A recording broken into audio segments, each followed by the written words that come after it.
саламатсыздарбы? Мен ушу элден жардам сураганымдын себеби o bala кезимен туазат жүрөктүн радионный операция болгом. Бир четте оор жумушка да жарабайт. Турмуш көрдүм, ага же төрөп бере албайт же турмуштан да жолум болбойт. Жардам берип турган эч ким жок. Ата-энем болсо буга чейин пенсиям ата-энем жечип биткен пенсиям азыр болсо жолдошум жеп кредитке батырып эптеп күнүмдү көрүп азыр үй жайым жок ушуга чейин. Ошон үчүн элден жардам сурап кайрылган силерге колуңардан келген жардамыңарды аябай жардам берсеңер жакшы болот. 32 жаштамын. Өзүм Жалал Абад областынын Аксы районунан болуп 32ке чыккыча же бир жерде турчу үй жай же участок жерибиз жок. Кыйналып жүрүп жардам берип тургандай эч ким жок. Ата-энем барайын десем алар да эптеп күнүмдүк эле жашоону өткөрөт. Мындан кийинки жашоомо өзүм үчүн аракет кылайын деп жардам сурап кайрылганмын силерге. Жолдошуңуз менен эмне болуп атат, ошол боюнча айтсаңыз? Жолдошум ичкенин такыр токтотпой койду. Ичкенинен да баргым келбейт. Бир четти төрөбөйсүң дейт.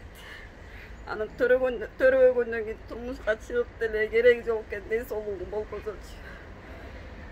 Кайсы жака турмушка чыктыңыз эле? Нарын областы Кучкор району. Азыр ошол жактан келип отурам, бул жакка ошко жардам сурап атайын. 4 күнүм барайын десем ал жактан деле жардам жок, өзүм аксынан болуп. Качан келдиңиз бияка? Эмнеге келе бердиңиз? Таарынышып кеттиңиздерби? Таарынышып азыр бергем. Бишкекке келдим, Бишкектен алгат солду алып кетет, кайрылып бардым, баягы эле күнүмдүк жашоо өтөт. Андан көрү келип, эч кимине жетпей турган эле жака келип эле жашайынчы деп ошко келип ошо жашай турган үй таппайбыз деп көчөдө калдым. Канча күндөн бери ушу көчөдө эле жүрөсүзбү азыр? Көчөдө эле мечиттерден эле жардам сурап жүрөм. Мечиттегилер да квартирага деп берген акчаны эптеп могу жарабаган бузук телефон болсо да алып колдонуп жүрөйүнчү деп бул эле телефон алып алгам да убактылуу көтөрүп атам. Телефон болбосо да ишиң бүтпөйт экен. Эч кимден жардам сурай албайт экенсиң. Жолдошуңуз чалып байланышып атабы азыр кайра сизге? Чалып байланышкан менен бардын кайра эле баягы күнүмдүк жашоодо, кайра эле ичип алып баягы жашоодо кирет. Кайра эле дагы пенсияны кредиттен чыгарып алсам, дагы кайра эле кредитке батырабы деп коркуп атам. Şu пенсияны өзүм эптеп кайтарып кредиттен чыгарып анан калганына чогултуп бир жерден үй жай куруп алсамбы деген да ой болуп атат, банкка бекитип болсо дагы. Кандай кредит? Пенсияңыз кредитке кетеби ошондо? Ооба, пенсиянын 5 миңдей эле кредитке кетет. Калганын ашып кетсе бир 2 миң, 3 миң эле калат. Мен жанында 8 миңдей эле пенсия алам өзүм. Дагы мына Садыр Жапаров келгенде көтөрүлдү бир аз, ошо Садыр Жапаровго да рахмат чоң. Сиз жумуш издеп көрдүңүзбү Ош шаарынан? Жумуш кылган менен менин ден соолугум чыдабайт экен жумушка. Көтөрө албайт экен, башым ооруйт экен, чарчап калат экен, операция болгон үчүн. Ичинен мындай үй жай алып алып өзүмө чакырда ачып алып эле ошондой кылып эле жашасам жашайт экен да.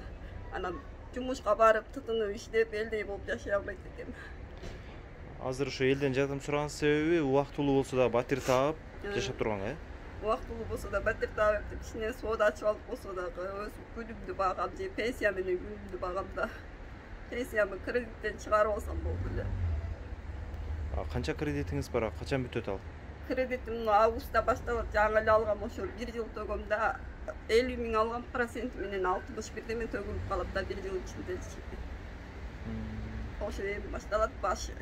Анда сизде азыр ошондой 2 кредит болот. Мурда жолдошуңузга алып берген кредитиңиз пенсиядан төлөнсө, эми дагы жаңы кредит барбы ошондо? Алардын баарын эптеп иштеп өз акча кылып мурункулар телефон алып берген. Эң биринчи эле телефон 15 миңдик телефон алып берген. Аны жапты, аны жапкандан кайра 30 миң акча алып берген. Аны да жапты. Анан бул 50 миңге келгенде кыйналып атат да, 50 миңди 5 миңден төгөбүз да айына. 50 миңди да жолдошуңузга алып бердиңиз эле? Аны да жолдошум алып берген. Бир сом акчаны мен ороп койгон эмес. Аны ошо иштесин да бирдеме кылып жумуш кылсын десе кайра эле баягы колуна акча түгүл ичип алат да. Эч нерсеге жаратпай жок кылган. Бир сомун дагы пайдалуу жакка жумшабады. Өзүмдүн оюма койгондо ошо менен болсо да кичине соода баштап алмакмын. Азыр эми коомчулуктан жардам сурайсыз? Азыр эми ушу айла жок элден жардам сурап болсо да кичине болсо өзүм жашоом үчүн, мындан кийин өзүм жашоо үчүн умтулуш керек болуп калды. Аты жөнүңүз ким? Кундуз Шамшарбек кызы, 1990-жылы төрөлгөм, Жалал Абад областы Аксы району.